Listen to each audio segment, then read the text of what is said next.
Hello అండి, welcome back to చెంకి kitchen. ఇవాళ నేను మటన్ ఈగురిని చేశానండి. ఇది ఈ విధంగా చేయండి, చాలా చాలా రుచిగా ఉంటుంది. ఇది వేడి వేడి అన్నంలోకి కూరను వేసుకొని కొద్దిగా నిమ్మకాయ రసాన్ని పిండుకొని తిన్నారంటే నేనైతే చెప్పలేనండి, అంత రుచిగా ఉంటుంది. ఇది చారులోకి కూడా చాలా బాగుంటుంది, అలాగే రోటీలోకి కూడా చాలా చాలా టేస్టీగా ఉంటుంది. ఒక్కసారి నా విధంగా ట్రై చేయండి.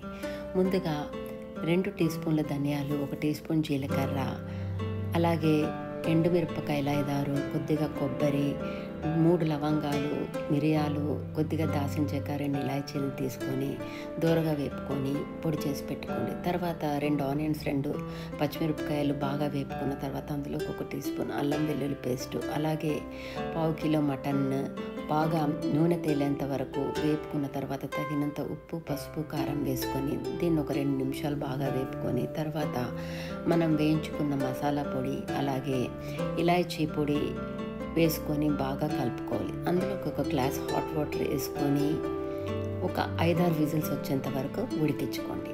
అంతేనండి, చాలా చాలా టేస్టీగా ఉండే మటన్ ఇగురు రెడీ. అందులోకి కొత్తిమీర వేసుకొని సర్వ్ చేసుకోండి. Please like, share, comment and subscribe to Chemki Kitchen.